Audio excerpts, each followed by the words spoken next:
प्रश्न 2 ब विधि तर्क का प्राधिकृत नियम है। किसका कथन है? उक्त प्रेक्षण में निहित विधि के सिद्धांत की व्याख्या करें। Law is dictate of reason. Who said? Discuss the theory of law underlying the above observation. उत्तर विधि तर्क का प्राधिकृत नियम है। Law is a dictate of reason. ये कथन सेंट थॉमस एक्विनास का है।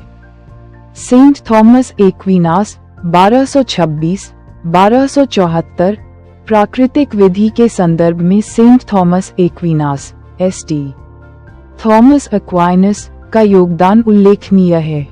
उन्होंने प्राकृतिक विधि को दैवी विधि डिवाइन लॉ से पृथक करने का प्रयास किया। सेंट एक्विनास का विचार था कि समस्त मानव समुदाय दैवी शक्ति द्वारा प्रशासित होता है। यह निर्विवाद है कि दैवी विधि डिवाइन लॉ सर्वश्रेष्ठ है, परंतु संपूर्ण दैवी विधि का ज्ञान प्राप्त करना मनुष्य की सामर्थ्य के बाहर है। मानव दैवी विधि के केवल कुछ भाग को ही जान सकता है, जिसे हम प्राकृतिक विधि कह सकते हैं। दूसरे शब्दों में प्राकृतिक विधि दैवी विधि का ही एक भाग है, जिसे मनुष्य अपनी स्वाभाविक बुद्धि द्वारा स्वयं जान सकता है। मानव में बुद्धि या तर्क शक्ति होने के कारण वह दैवी विधि के इस भाग को अर्थात प्राकृतिक विधि को अपने दैनिक जीवन के क्रियाकलापों में प्रयुक्त कर सकता है और इसके आधार पर उचित अनुचित का निर्णय ले सकता है।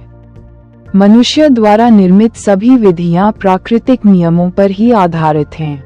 सारांश ये है कि मानव द्वारा निर्मित विधि प्राकृतिक विधि का ही एक अंग है। इस दृष्टिकोण से एक्विनास ने विधि के निम्नलिखित 4 प्रकार बताए हैं। 1. दैवी विधि लॉ ऑफ गॉड, ये केवल ईश्वर को ज्ञात ईश्वरीय विवेक है। 2. प्राकृतिक विधि लॉ ऑफ नेचर, विवेक या युक्ति के द्वारा इसको ढूंढा जा सकता है। 3. मानवीय विधि ह्यूमन लॉज, यह विवेक द्वारा समर्थित है। 4. धार्मिक ग्रंथों में लिखित विधियां लॉ डिवाइन, यह विधि धर्मशास्त्रों में व्यक्त हुई है। थॉमस एक्विनास का विचार था कि मानव द्वारा बनाए गए कानून प्राकृतिक विधि तथा दैवी विधि के अनुकूल होने चाहिए। दैवी विधि क्या है? इसका निर्णायक चर्च का पोप था, न कि राज्य का शासक। इस प्रकार एक्विनास ने दोहरी सार्वभौमिक सत्ता का समर्थन किया, जो कालांतर में गंभीर विवाद का कारण बन गया। सेंट थॉमस एक्विनास के अनुसार मनुष्य द्वारा निर्मित विधि मैन मेड लॉज समय और स्थान के अनुसार परिवर्तनशील होती है। यह विधि मूलतः उपयोगिता पर आधारित रहती है। केवल वही मानवकृत विधि मान्य हो सकती है जो प्राकृतिक और धार्मिक विधि की सीमाओं के अंतर्गत बनाई गई हो। उनका कहना था कि राज्य द्वारा बनाए गए कानून अनुचित नहीं होने चाहिए। इस प्रकार पारलौकिक क्षेत्र में चर्च की प्रतिष्ठा को प्रधानता देते हुए लौकिक क्षेत्र में उन्होंने शासक की सार्वभौमिक सत्ता को स्वीकार किया। थॉमस एक्विनास ने संपत्ति के विषय में अपने विचार व्यक्त करते हुए मनुष्य के सांस्कृतिक अधिकारों का समर्थन किया।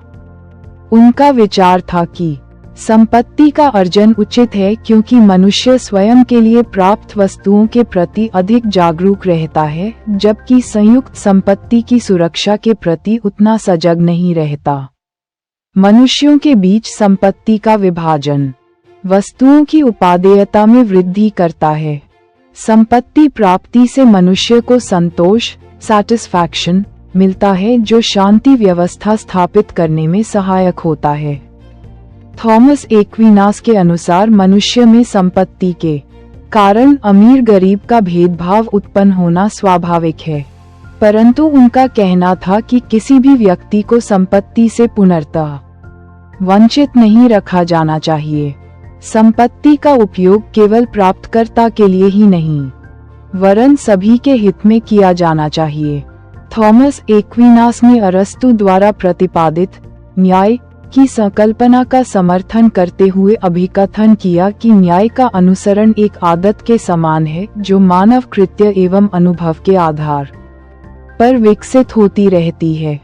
उन्होंने वितरणात्मक न्याय, डिस्ट्रीब्यूटिव जस्टिस, को विशेष महत्व दिया।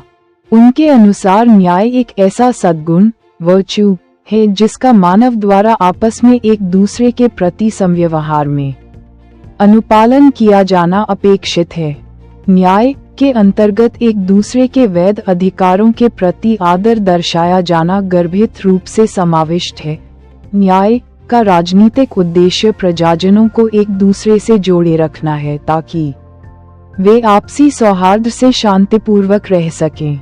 एक्विनास ने इस बात पर जोर दिया कि वास्तविक न्याय तभी साकार रूप ले सकता है जब मानव में अपने लाभ को अन्यों के साथ मिलजुल कर बांटने की प्रवृत्ति उत्पन्न हो। उल्लेखनीय है कि न्याय संबंधी यह यूनानी अवधारणा वर्तमान समय में भी उतनी ही प्रासंगिक है जितनी कि वह तत्कालीन युग में थी।